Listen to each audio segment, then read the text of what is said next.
কোরবানির মাংস এতটা টেস্টফুল হয় কেন এটা কি জানেন? আসলে কিন্তু একটা গোপন রহস্য রয়েছে। এই গোপন রহস্যটা কিন্তু অনেকেই জানেন না যে কোরবানির মাংসটা এতটা মজাদার হয় কেন। রান্না করবেন দেখবেন বাজার থেকে কিনে নিয়ে যে মাংসটা রান্না করেন সেই মাংস এবং কোরবানির মাংস রান্না করে দেখবেন অনেক বড় পার্থক্য। আপনি যদি বলেন টাটকা মাংস, বাজার থেকে যেটা কিনে নিয়ে এসেছেন সেটা তো বাসি মাংস কোনো দিনই না। যেদিন গরু জবাই হয় ওই দিনই আপনি রান্না করছেন। কোরবানির মাংসটা অনুরূপই, সকালে গরু জবাই করলে বিকাল পর্যন্ত আপনার ম্যানেজমেন্টেই চলে যায়, তারপরে আপনি মাংসটা রান্না বসান। সেটা এবার রান্না এবং বাজার থেকে কিনে নিয়ে আসা মাংসের টেস্ট কিন্তু এক রকমের না। এর যে গোপন রহস্যটা সেটা হচ্ছে অনেকেই কিন্তু বডির বিভিন্ন অংশের মাংস পছন্দ করেন। কেউ পছন্দ করেন সিনার মাংস, কেউ পছন্দ করেন রানের মাংস, কেউ পছন্দ করেন ঘাড়ের মাংস, কেউ পছন্দ করেন কলিজা, কেউ ফ্যাপসা, কেউ মাথার মাংস। আর এই কোরবানির মাংসের মধ্যে কিন্তু সব বডির সব ধরনের মাংসই থাকে, সব জায়গার মাংসই থাকে। এর জন্য এটা রান্না করলে আসলে এতটা টেস্টফুল হয়। আরও একটা কারণ যেটা রয়েছে, আল্লাহ তাআলার রহমতের মধ্যে একেবারে ঢেলে দেওয়া। যেহেতু ঘরে গরুর মাংস রয়েছে, কোরবানির মাংস অ্যাভেলেবেল, এখন তো বিভিন্নভাবে গরুর মাংস রান্না করে খাওয়া হয়। তাহলে আমি আজকে আলু গোশত রান্না করতে বসেছি। আজকে একটু বেশি সিদ্ধ করতে হবে বিধায় আমি প্রেশার কুকারে মাংস নিয়ে বসলাম রান্না করতে।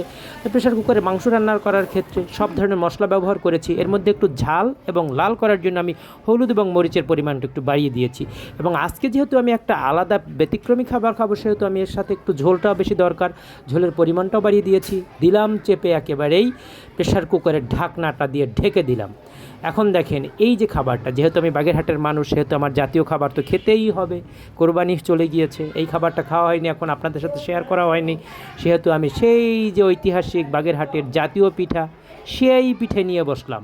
সেই পিঠা কল ঘুরিয়ে ঘুরিয়ে বানাতে খুবই কষ্টসাধ্য এবং এটার বিশেষ রেসিপি কীভাবে বানাতে সেটা আমি ইতিপূর্বে আপনাদের সাথে শেয়ার করেছি, ভিডিওটা চেক করলেই পাবেন।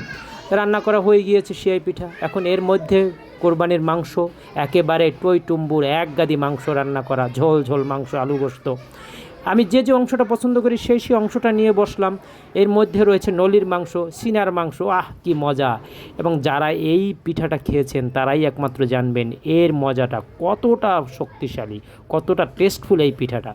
আসেন বসলাম নিয়ে সেই পিঠা এবং আপনাদের সাথে শেয়ার করি এর মজাটা কেমন হলো। গরুর মাংস, কোরবানির গরুর মাংস এবং সেয়াই পিঠা বানানোর প্রচেষ্টা দেখালাম। এখন আমি সেই সেয়াই পিঠা নিয়ে বসলাম।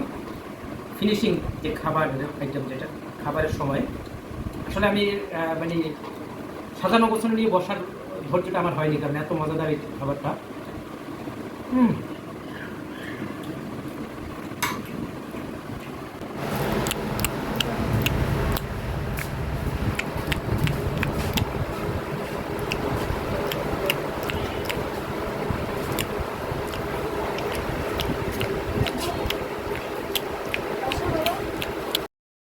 অসাধারণ একটি খাবার।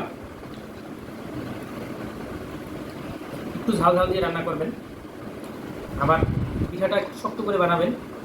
আহ কি যে মজা!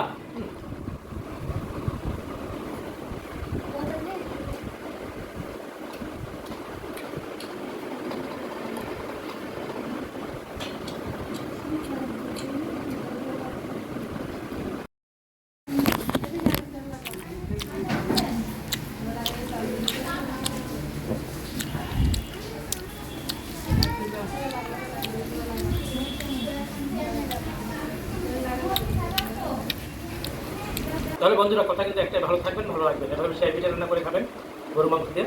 আমাদের চ্যানেলটা সাবস্ক্রাইব করবেন, যদি ফেসবুকে থাকেন তাহলে ফলো দিবেন এবং কন্টিনিউ ভিডিও দেখবেন, লাইক দিবেন, শেয়ার করবেন এবং সুন্দর সুন্দর কমেন্ট করবেন। ধন্যবাদ সবাইকে। দেখা ভিডিও অন্য কোনো ভিডিও, অন্য কোনো লোকদের। আসসালামু আলাইকুম।